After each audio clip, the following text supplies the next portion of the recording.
But I want to ask you a little bit about his gun control plan, because it seems like, they've kind of been continually trying to capitalize on any tragedy in order to bring about some kind of change when it comes to gun control. So Biden recently talked about his assault weapons ban, and The Blaze posted a segment of the exchange in which Biden talked about being in a situation where we finally have action on guns, and Joe Biden says his push against assault weapons is not a joke. So do you think that they are going to succeed in kind of pulling back our Second Amendment rights?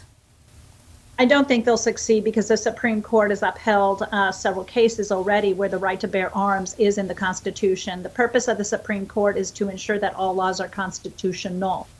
Just recently, Justice Thomas was the one that wrote the brief on the laws that were passed for New York to ensure that they had the capability of being able to defend themselves. New York had created such a muck of regulation that somebody who wanted to own a gun legally was basically disarmed while waiting through this ridiculous process of being able to have either concealed carry or gun ownership, legal gun ownership. I don't see it going forward, but they will put the laws in place initially, and then it requires us going through the court system to get things corrected. Out in California, the tax on ammunition or the restrictions on ammunition purchases has been another aspect of them going. So what they do is they basically disarm people by not providing them any ammunition in order to defend themselves. So I have a liberal sister, and there was an illegal out here who had shot his 3 daughters and the caretaker at a church. And the man had actually assaulted a police officer and should have been in prison and deported. But because of the sanctuary laws out in California, neither had happened. He was released, and he went out and killed his own family. And my mother was talking with my liberal sister, and her response was, well, and he went and bought a gun. She didn't, it's as if they know how to deflect to some other issue versus, but he was here illegally. You understand, if he was not here illegally, those daughters would still be alive today, number one. Number two, I looked at her and I said, Michelle, I'm a weapons expert, and I happen to be out in California, and you cannot see me even being able to purchase a weapon out here. So when you're talking about somebody who illegally purchases it, all the regulations out there that you currently have in place are not going to stop the criminals from doing it. But then what a liberal will do, instead of actually saying, oh, wow, you're right. Oh, I hadn't thought of that. You know what they do? They shut down the conversation. Well, we shouldn't, well, let's not talk. They're convinced that it's the weapons, not the human being that's pulling the trigger, that is at fault.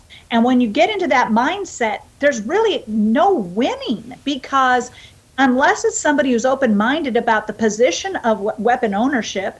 There's a woman that's often used as an example who was killed by her boyfriend while she was waiting for her concealed carry. And I believe she was in New York. And it took her so long to get this approved by the local sheriff. She was either in Jersey or New York State. And she was waiting so long. I mean, it should have happened within a reasonable period of time, but she had been waiting months to get this concealed carry issued by the sheriff. And he ended up killing her in her own driveway. This is the type of criminal activity that is happening. And if people would look at the data, there are thousands of shootings every year for people who have defended themselves who would otherwise have been dead. And they don't want to talk about that. They only want to talk about a mass shooting, or they want to go after the one lunatic who wasn't a legal gun owner. The majority of these folks who have done the mass shootings, I can't say 100%, but I would say 99 or 98.9% of them have been illegally obtained, or somebody who should not, obviously, like with Hunter Biden, who had no legal right to own a gun because of his drug use history. So the process would work if it's enforced, and if we had a tough on crime policies. The Democrats want to chase the weapon instead of going after the criminals and keeping them incarcerated. They're releasing them. You have a cashless bail system out there in New York now. We know Letitia James has done little to pursue the criminal problems going on and only pursued Donald Trump.